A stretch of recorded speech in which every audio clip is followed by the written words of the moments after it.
Action. Hi, I'm Tyler from 4154V, and this is our World Spot explanation video. We got back just about a week ago from our Innovate Division finals run against 2775 and 9698V, which, went pretty well. There's a few things I'd change about the bot, given we had more time, but everyone asked for an extra week, so it's unfortunate.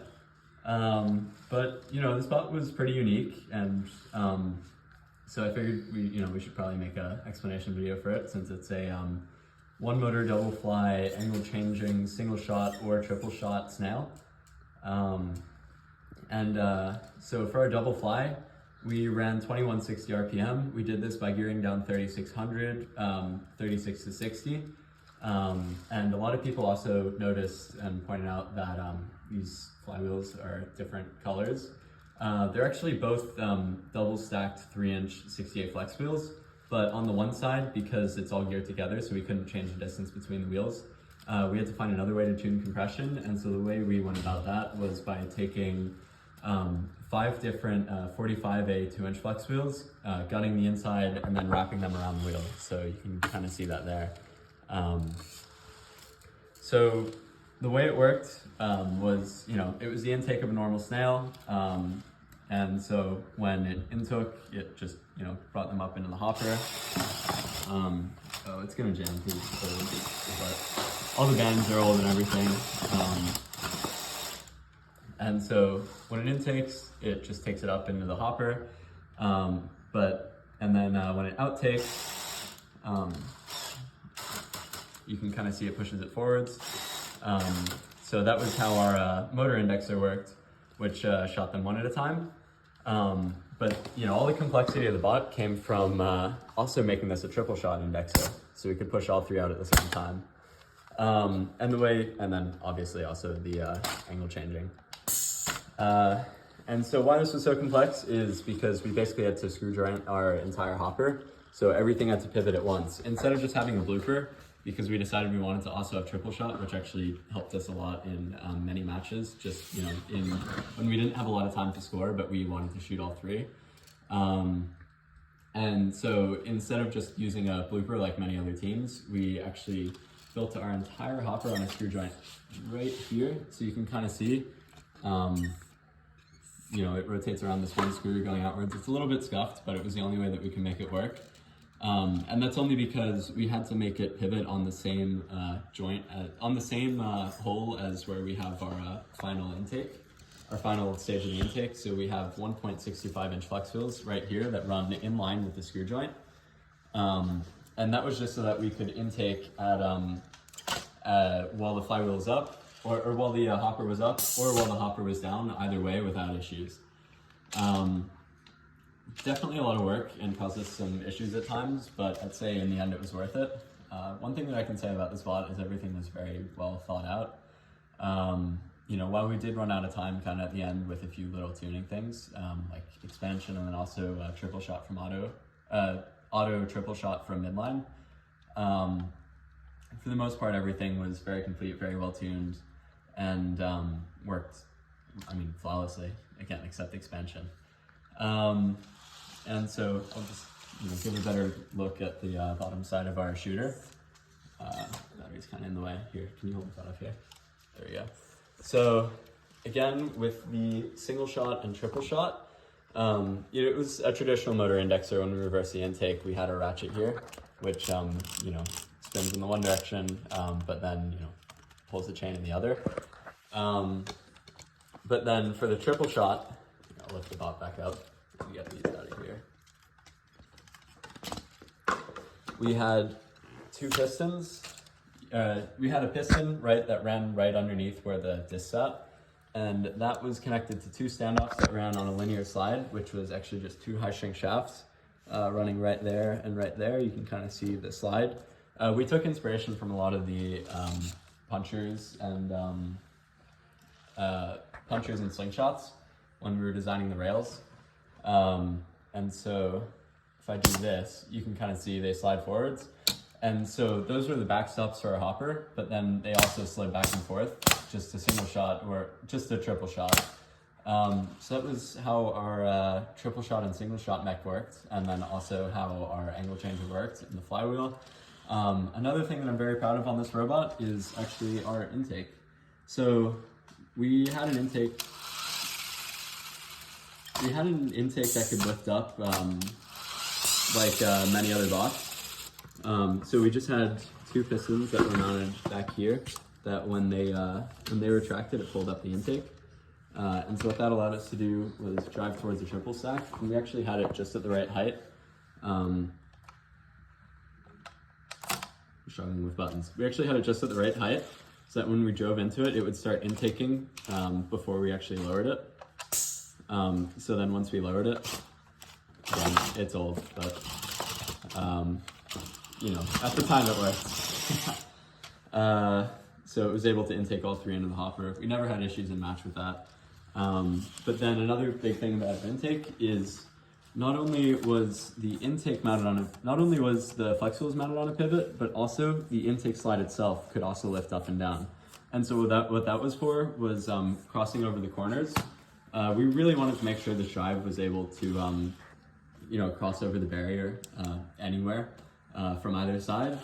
And so the way we went about that was by designing an intake that when we drove up to it, you can kind of see these little Darwin sleds on the side here, that when it drove up to it, it would sort of just like push up and slide over and then just go directly onto the wheels.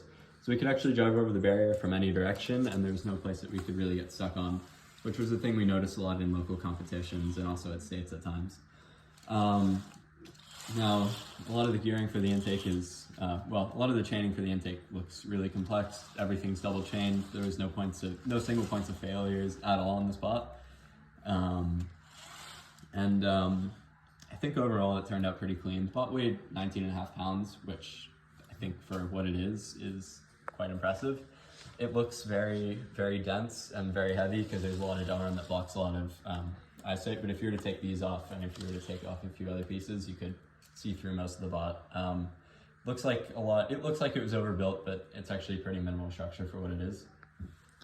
We just went with two sort of bars that ran, you know, at an angle backwards throughout the bot, and that supported all the structure on our chassis.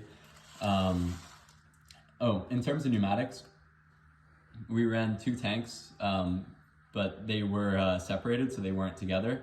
It was two separate systems. So one system controlled the hopper lift, and then also the intake lift and expansion, and then the other system ran our triple shot. I don't think I'm forgetting anything. The drive? The drive? Like the drop center? Oh, no, I meant an expand, for pneumatics, yeah.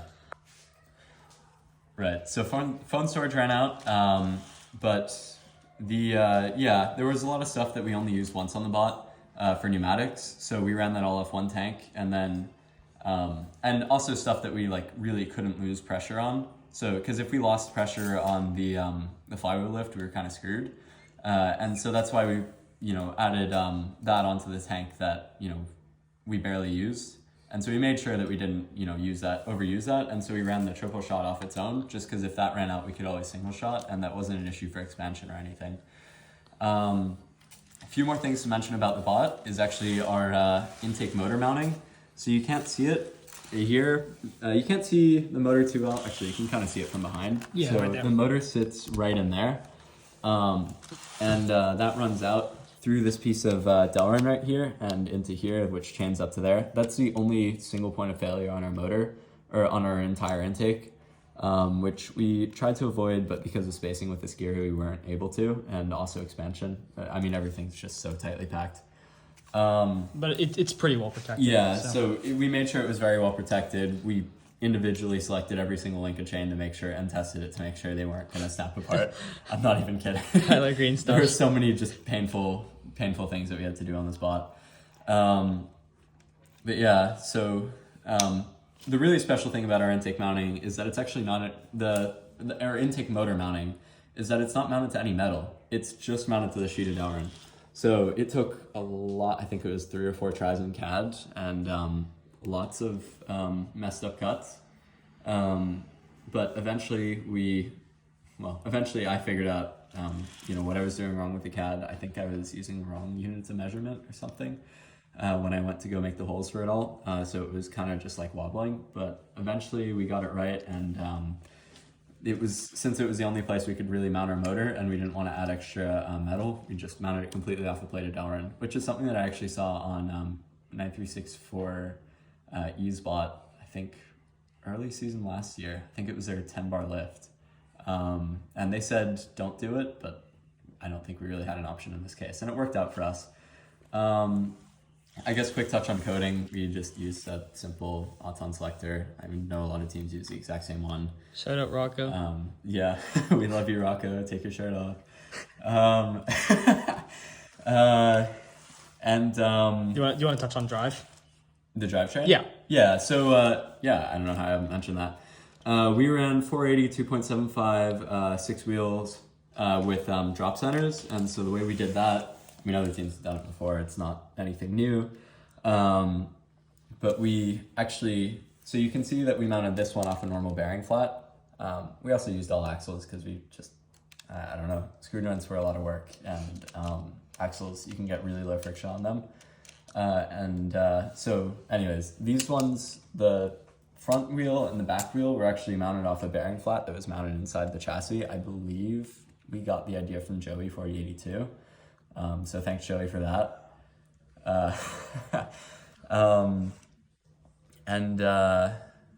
So what that allowed us to do is make sure that their center rotation was around the 2 middle wheels. So having the drop centers helped with that. Also just center of gravity, this bot is actually very well balanced, especially when the flywheel is down, which is how it is for Auton, and then also when we were playing defense in finals too.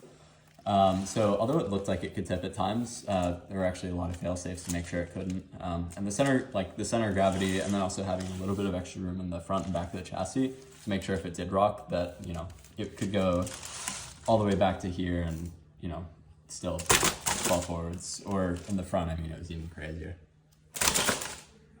So there was no point where our bot was ever going over. I know 4154Z had tipping issues, but I think they just didn't really think out their center of gravity as much while building the bot. And then I think the last thing to touch on is just how we supported our drive. Yeah, high string straps. Yeah. So for our drive, because we knew we needed to save a lot of space for tanks and all sorts of just mechs and sensors and intake and whatnot, our entire drive is basically just held together by high shrink shafts. So we use 3 high shrink shafts. There is one C-channel in the back, but that's mostly just decorational. I mean, you can see 9698 had a field day bending that thing to all hell. That was actually all from our last match. When we brought it off the field, we were kind of worried about our brain just because of how much it bent. But everything's fine. I mean, we might reuse the brain in the future, although I don't know if we're ever taking the slot apart. But yeah, everything's supported with high shrink shafts. So there's one that runs right in the back, which bears a load that this one would otherwise use. So this is basically just a bumper and to make sure the discs didn't get stuck under the drive. This one in the front was our front tie together, and then we had 2 that ran within the funnels up here, just to hold the front of the chassis together. And then also buried deep in here, kind of underneath the tank, if you can see it runs back there. We had another high shrink shaft, and so that just made sure that our drive didn't bend in. And actually, you can see that one easier from the top. So around between there runs all the way through, and then right here runs all the way through. And I don't know, I'd say it was a pretty aesthetic bot. Anodizing definitely helped. Expansion. And then last thing is expansion. Our downfall for sure. Thank you to 10B for the incredible design. We were in a rush, I think, the day before flying out to Worlds to actually finish our expansion. And we were just we were struggling because we didn't quite know what to do, especially with the size constraints that we had on the spot and the amount of space we had.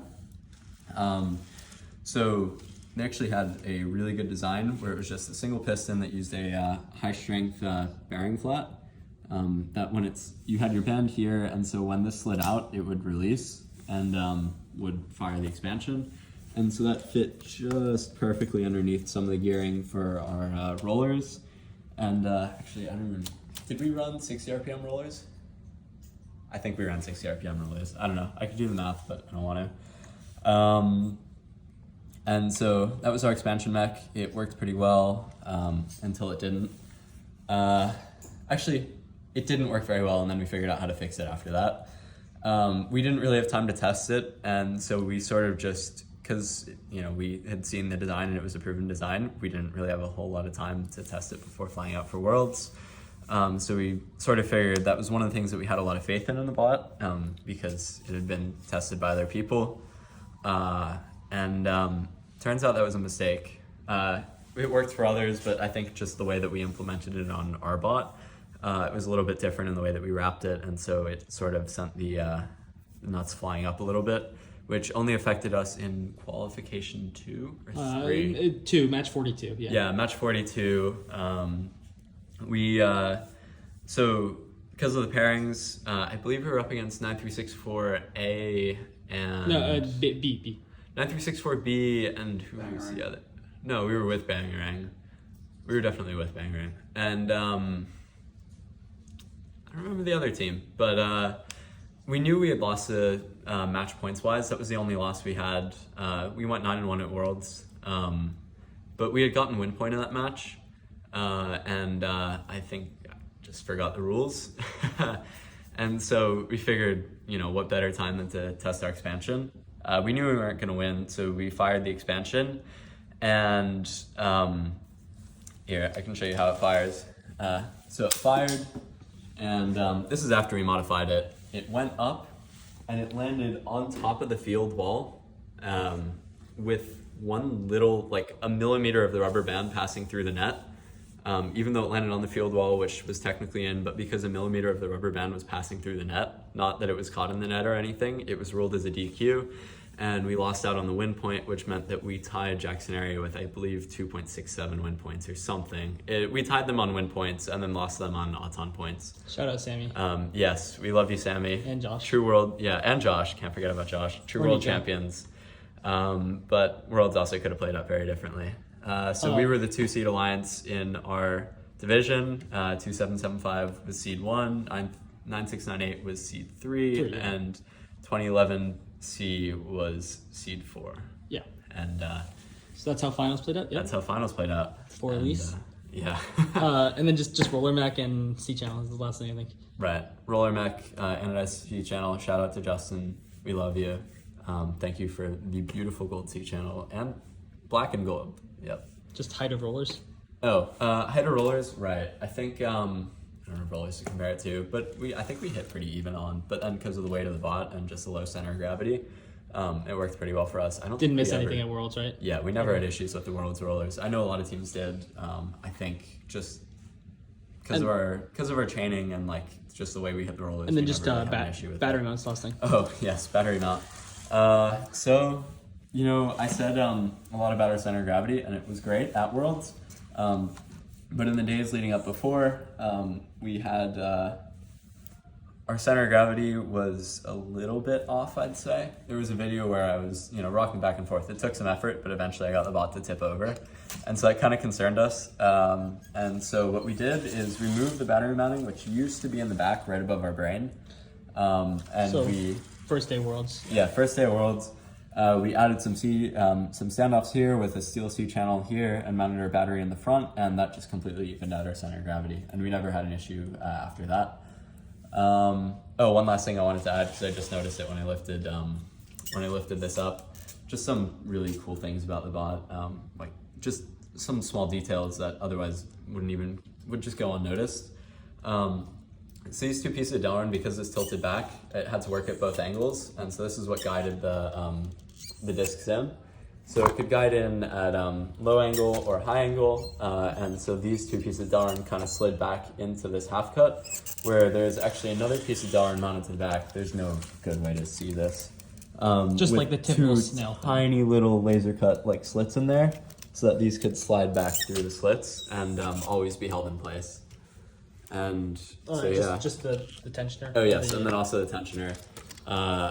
I ran out of string, so this was always meant to be banded, and so because of the geometry of this banding, it was a pretty constant force all the way down. We never struggled with inconsistent force or slow firing. And then the front is just held up by another piece of surgical tubing, because I had surgical tubing in front of me and I didn't want to get strained. So yeah, I think that's about it for the bot. I mean, here I can fire it. I just realized I haven't.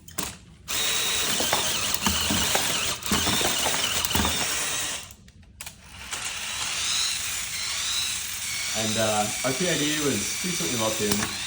That was all through at once. I think it's running low on air. And let's see that this as well. Okay, one more.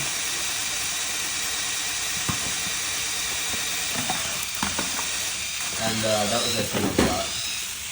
So yeah, so just that's it. Innovate that's it. Division finalists. Innovate Division finalists. World could have gone differently, but congrats to Sammy on making Dome true world champions. And any last good shout luck outs? in the new season over under. Any last shout outs? Are there? Parker. We love you, Parker. Wait, why are we shouting out Parker? I don't know, because Parker's cool. That's fair. He never tips in quarterfinals. Oh yeah, no, he never tips in quarterfinals. I really hope he doesn't do I didn't that. mean to spoil the season. Yeah, sorry. You were only a weekend, I forgot. We got the script. Yeah. We're only a weekend. Vex is scripted. Yeah. Score goes to Ace Triple Crown. Congrats. That's just the We're script. cutting all That's this just the part out. script. We're cutting all this